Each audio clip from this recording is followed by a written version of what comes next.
اونچی آواز میں نماز پڑھنا کیسا ہے؟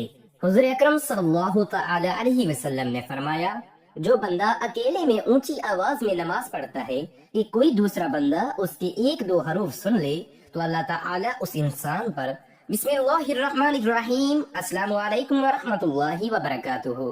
محترم ناظرین، آج اسلام کا سب سے اہم رکن اور ایمان کی سب سے بڑی علامت ہے۔ ایک ایسا فریضہ ہے جو ہر مسلمان پر دین میں 5 مرتبہ فرض کیا گیا ہے اور کسی بھی حالات میں معاف نہیں کیا گیا۔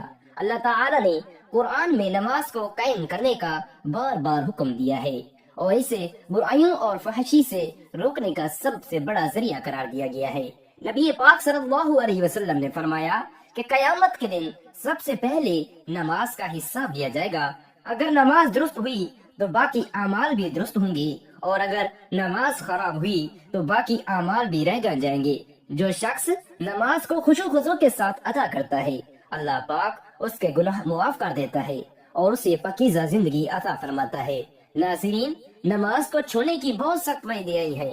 نبی پاک صلی اللہ علیہ وسلم نے فرمایا کہ آدمی اور کفر کے درمیان فرق نماز ہے۔ جس نے نماز چھوڑ دی وہ کافر ہو گیا۔ ایک اور روایت میں آیا کہ جو شخص جان بوجھ کر نماز چھوڑ دے اس کا نام جہنم میں لکھ دیا جاتا ہے۔ حضرت عمر رضی اللہ تعالی عنہ فرماتے ہیں کہ جو نماز چھوڑ دیتا ہے اس کا اسلام میں کوئی حصہ نہیں۔ صحابہ کرام نماز کو دین کا سب سے اہم ستون سمجھتے تھے اور اس کے بغیر کسی کو مسلمان ماننے کے لیے تیار نہیں تھے۔ نماز پڑھنے کے بے شمار فضائل اور برکتیں ہیں۔ ایک نماز سے دوسری نماز تک کے گناہ معاف کر دیے جاتے ہیں۔ فجر کی نماز ادا کرنے والا اللہ پاک کی حفاظت میں آ جاتا ہے۔ عشاء اور فجر کی نماز باجماعت پڑھنے والا پوری رات عبادت کرنے والے کے برابر ہو جاتا ہے۔ جو شخص دن میں 5 مرتبہ وضو کر کے نماز پڑھتا ہے اس کے گناہ اس طرح دھل جاتے ہیں جیسے پانی کپڑے کی میل صاف کر دیتا ہے۔ نماز جماعت کے ساتھ ادا کرنا بہت زیادہ ثواب کا باعث ہے۔ جماعت کے ساتھ نماز پڑھنے کا اجر اکیلے نماز پڑھنے سے 27 گنا زیادہ ہے۔ نبی کریم صلی اللہ علیہ وسلم نے فرمایا کہ اگر لوگ اذان اور پہلی صف کا ثواب جان لیں تو قرآن اندازی کر کے اس میں شامل ہونے کی کوشش کریں گے۔ جو شخص عشاء اور فجر کی نماز مسجد میں جماعت کے ساتھ ادا کرتا ہے اسے پوری رات قیام کرنے کا ثواب ملتا ہے۔ اللہ کے نبی پاک صلی اللہ علیہ وسلم نے یہاں تک فرمایا کہ اگر کسی کو مسجد میں نماز کے لیے آنے میں مشکل ہو تو اسے سہارا دے کر لے کر آنا چاہیے، کیونکہ مسجد میں نماز پڑھنے کا مقام بہت بلند ہے۔ جو شخص نماز کو ہلکا سمجھتا ہے اس کے لیے قیامت کے دن بہت بڑی حسرت ہوگی۔ جہنم میں لے جانے والے لوگوں سے جب پوچھا جائے گا کہ تمہیں کس چیز نے جہنم میں ڈالا تو وہ سب سے پہلے یہی کہیں گے، ہم نماز پڑھنے والوں میں سے نہیں تھے۔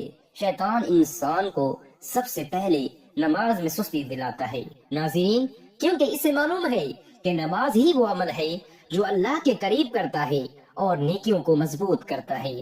جو شخص نماز چھوڑ دیتا ہے اس کا دل سخت ہو جاتا ہے اور پھر وہ گناہوں میں مبتلا ہو جاتا ہے۔ ناظرین، نماز صرف عبادت نہیں بلکہ بندے کے لیے سب سے بڑی دعا اور اللہ سے رابطے کا ذریعہ بھی ہے۔ جو شخص نماز میں خشوع کے ساتھ کھڑا ہوتا ہے وہ اللہ کے سب سے قریب ہوتا ہے۔ سجدے کرتے وقت بندہ سب سے زیادہ اللہ کی رحمت کے قریب ہوتا ہے اور اس وقت کی گئی دعا رد نہیں ہوتی۔ جو شخص نماز کو دل سے ادا کرتا ہے اس کی زندگی سے برکتیں آ جاتی ہے اور اس کے دل کو نور سے بھر دیا جاتا ہے۔ جو شخص نماز میں لاپرواہی کرتا ہے اللہ پاک اس کی زندگی سے برکت اٹھا لیتا ہے، اس کے چہرے سے نور ختم کر دیا جاتا ہے اور اس کے کاموں میں رکاوٹیں ڈال دیتا ہے۔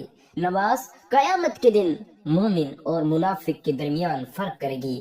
منافقین سب سے زیادہ نماز میں سستی کرتے تھے، وہ فجر عشاء کی نماز چھوڑ دیتے تھے کیونکہ یہ نمازیں اندھیرے میں ہوتی تھی اور ان کا ایمان کمزور ہوتا تھا۔ جو شخص نماز میں کوتاہی کرتا ہے وہ نفاق کی طرف بڑھتا ہے اور جو شخص نماز کو وقت پر ادا کرتا ہے اللہ پاک اس کے رزق میں برکت عطا فرماتا ہے اور اسے کامیاب زندگی عطا کرتا ہے۔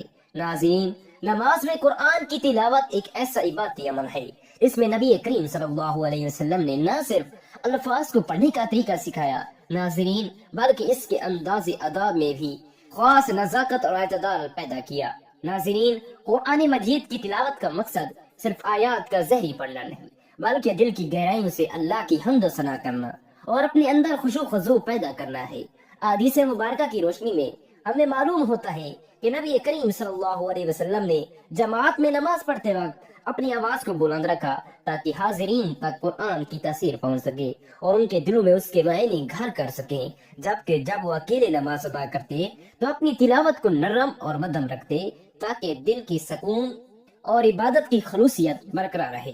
حضرت عائشہ صدیقہ رضی اللہ تعالی عنہا سے روایت ہے کہ نبی کریم صلی اللہ علیہ وسلم کی تلاوت جماعت میں اس قدر واضح اور بلند ہوتی کہ ہر ایک شخص اس کی خوبصورتی سے مستفید ہوتا تھا، مگر جب وہ اکیلے ہوتے تو ان کی آواز اتنی بلند نہ ہوتی کہ وہ محض سماعت کا ذریعہ بن جائے، بلکہ ایک مخلص گفتگو کے مانند نرم اور پر اثر ہوتی تھی۔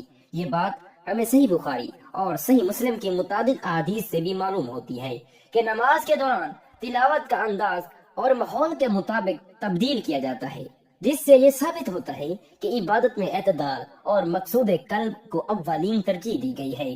نبی کریم صلی اللہ علیہ وسلم کی تلاوت میں بلند آواز کا استعمال جماعتی نماز میں ایک اہم جزو تھا، کیونکہ اس سے نہ صرف قرآن کی آیات صاف گوئی سے بیان ہوتی تھی بلکہ جماعت کے افراد کو بھی معنی اور تفسیر سمجھنے میں مدد ملتی تھی۔ امام کی بلند آواز اس لیے بھی ضروری تھی کہ اگر کوئی شخص نماز میں شریک ہوتا تو اپنے پیچھے بیٹھے افراد تک قرآن کی آواز بآسانی پہنچ سکے اور ان کا دل بھی اس تلاوت کی تاثیر سے منور ہو جائے۔ اس کے برعکس جب کوئی شخص اکیلے نماز ادا کرتا ہے تو اس کے لیے بلند آواز کی ضرورت نہیں رہتی، کیونکہ اس حالات میں عبادت کا مقصد اپنے دل میں اللہ کی یاد کو تازہ کرنا اور ایک خاموش ماحول میں اپنے رب سے گفتگو کرنا ہوتا ہے۔ اس سلسلے میں فقہا نے بھی یہی رائے پیش کی کہ اکیلے نماز پڑھتے وقت تلاوت کو ایسی مدھم ازواج میں آواز کیا جائے کہ دل کی گہرائیوں تک خوش و خضوع قائم رہے اور دل کی حالت کو زیادہ بیدار کر کے غیر ضروری شور و غل سے بچا سکے۔ حضرت ابو ہریرہ رضی اللہ تعالی عنہ کی روایت سے یہ بات بھی واضح ہوتی ہے کہ رسول اللہ صلی اللہ علیہ وسلم نے اپنی نماز میں مختلف مواقع پر تلاوت کا انداز بدل دیا۔ جماعت میں نماز پڑھتے وقت وہ اس قدر واضح اور بلند آواز میں تلاوت کرتے کہ پیچھے بیٹھے افراد بھی آسانی سے سن سکیں، پر اکیلے جب نماز پڑھتے تو نماز میں اس نرمی کا مظاہرہ کیا گیا کہ دل کی توجہ صرف اللہ کی ذات پر مرکوز رہے۔ اس حدیث سے یہ بھی ہمیں سیکھنے کو ملتا ہے کہ نماز ایک ذاتی عبادت بھی ہے اور اجتماعی عبادت بھی، اور دونوں میں تلاوت کا انداز اسی کے مطابق ہونا چاہیے۔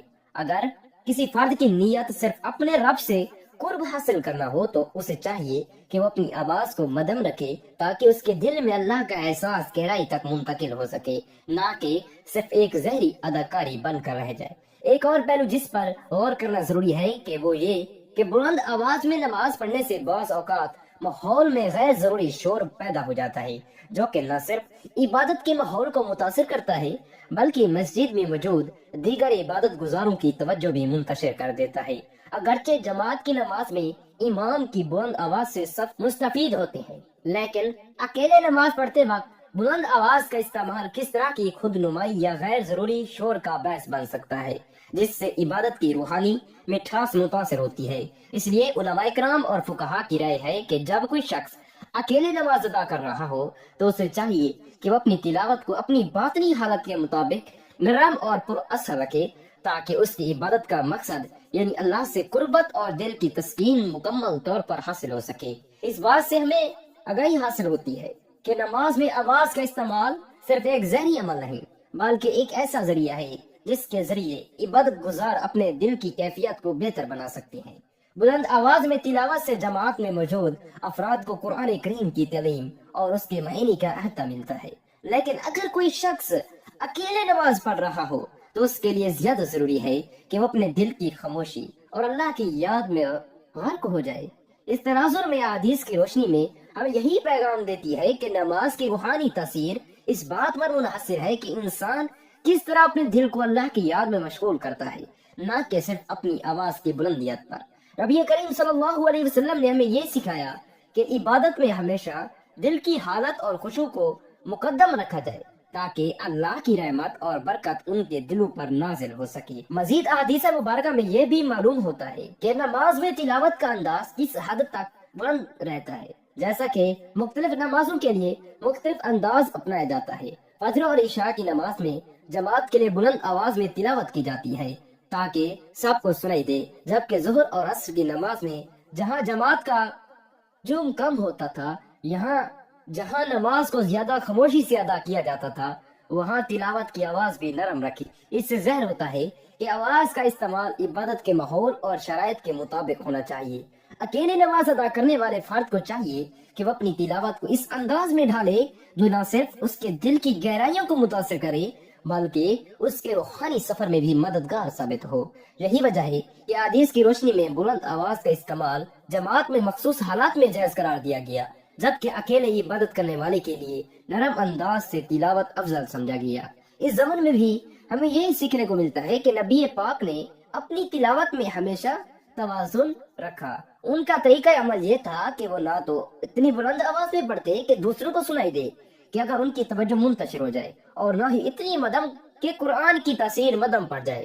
یہی نرمی اور اعتدال آج بھی ہمیں سکھاتا ہے کہ عبادت میں ہمیشہ دل کی صفائی اور اللہ کی یاد کے اول ترجیح دی جائے۔ اگرچہ بلند آواز میں پڑھنے سے الفاظ کی تاثیر بڑھتی ہے، لیکن عبادت کا حقیقی مقصد دل کی گہرائیوں سے اللہ کا قرب حاصل کرنا ہے، جس کے لیے نرم اور پرغور تلاوت زیادہ موضوع ہے۔ اس سلسلے میں فقہی کتب اور حدیث کی روشنی میں ہم یہ پیغام دیتی ہیں کہ ہر مسلمان کو اپنی عبادت میں ایسی حالت اختیار کرنی چاہیے جس سے دل کا قرب اور اس کی روح کو سکون حاصل ہو۔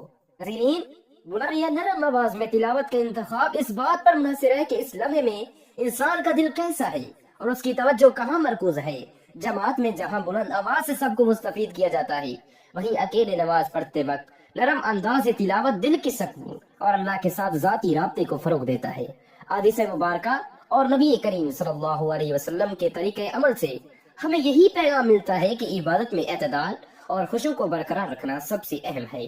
اللہ تعالی ہم سب کو اپنی عبادت میں صحیح سمت عطا فرمائے اور ہمیں دلوں کو اپنی یاد سے منور رکھے۔ آمین ثم آمین۔ جزاک اللہ خیرا کثیرا۔